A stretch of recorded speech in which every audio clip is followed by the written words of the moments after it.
Familia ilikuwa mavuno ni madogo.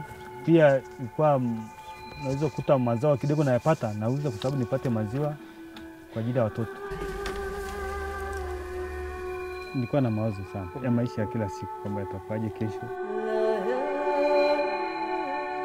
Kuna tofauti kabisa kipindi cha kabla sijapata huu mradi, nilikuwa watoto wangu walikuwa hawajapata maziwa, nilikuwa nateseka naenda kununua maziwa kwa chupa, kwa kikombe. Lakini kwa sasa hivi tangia niwe nakamua,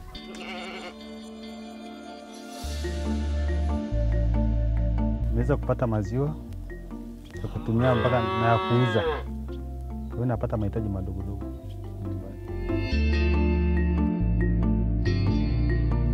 Familia ilikuwa afya yake sio kama sasa hivi. Sasa hivi kuna tofauti hata kiasi baada ya kunywa maziwa ya mbuzi. Nalima mahindi, maharage, miwa, migomba, mihogo na ngwara. Ngwara iko taonyeshwa. Wakati situmii mbolea nilikuwa tunapata muhogo size hivi. Baada ya kupata mbolea ndio kama unaona hivi ndio mavuno baada ya kutumia mbolea.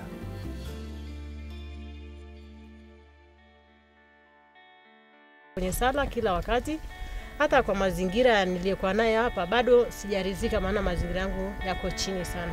Ila ni kila siku namuomba Mungu nisaidie niweze kutoka katika hali niliyokuwa nayo niende katika hali nyingine.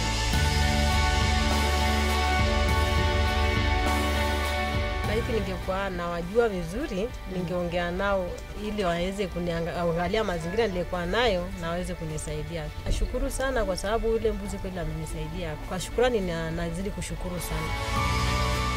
Kuanzia mwaka huu au miaka nyuma nilikuwa nasherehekea kwa kuku ama nanunua mboga dukani. Kwa hiyo lakini sasa hivi na uwezo wa kuweza kuchinja mbuzi. Thank you very much.